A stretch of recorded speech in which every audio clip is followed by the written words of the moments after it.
Assalamu alaikum, welcome back to the Twins of Faith show. Now, Sheikh, just before the break, you mentioned about the importance of Salah.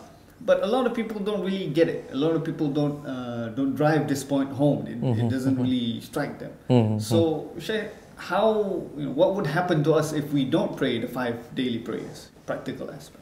Yeah, a couple of misconceptions, right? People have, first misconception is that, when you say prayer, it's okay. I mean, I pray Friday prayers, or I pray Ramadan time, or I pray my Eid prayers. So I'm still, I'm still praying, technically speaking.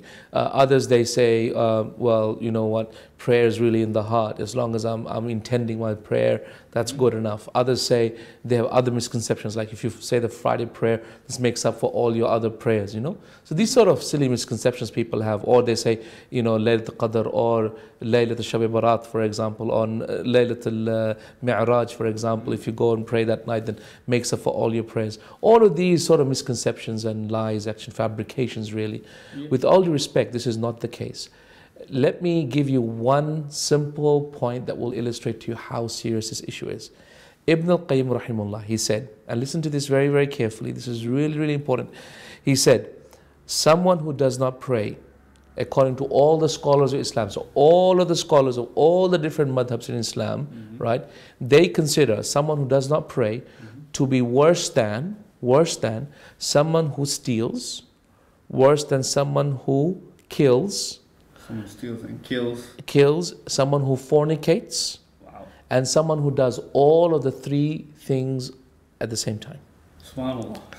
Can you imagine someone who steals and kills and fornicates and commits adultery? How bad is that person? I mean, how serious is that crime? You know what I'm saying? Yeah. And that someone who doesn't pray is actually worse than all of that in the eyes of Allah Azza wa Jal. And then, when you think about this, and you think about, sometimes our elders, may Allah have mercy on them, forgive them, forgive us. Sometimes they say, they say to their daughters, don't worry, marry him, marry this man. He doesn't pray. It's okay. When you marry him, you'll make him religious. Don't worry about, the fact that he doesn't pray now. Just, marry him now and you'll make him religious. You know what you're actually doing? What they're actually doing is making their daughter marry someone who is worse than a fornicator, someone who's worse than someone who steals, someone who worse than someone who does all of these 3 things. You know what I'm saying? You know what I'm saying? And that's in the eyes of Allah Azza wa Jal. That's in the eyes of Allah Azza wa Jal. And so we really, really have to be careful. Really have to be careful about taking our prayer lightly. Also, one of the fallacies people have is this thing called qaza, right? They call it qada.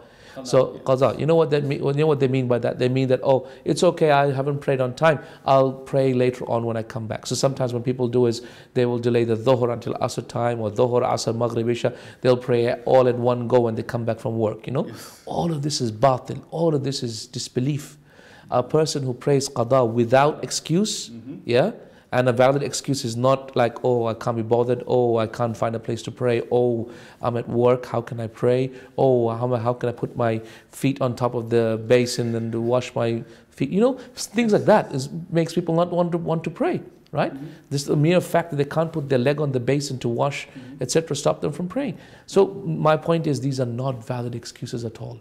Not valid excuses. In fact, the scholars of Islam are so strict that they say that if you know that you oversleep from your fajr and you fail to put your alarm clock on, that is also disbelief. That is disbelief. It's tantamount to disbelief, because ultimately, if you don't pray, then you are actually on the door of disbelief.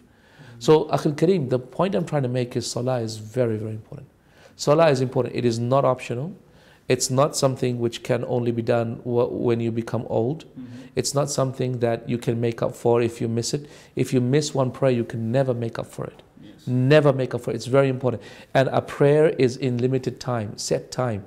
It has been put for a set time because that's a test. Otherwise, if we could have an unlimited time throughout our life to do it, this would not be a test at all.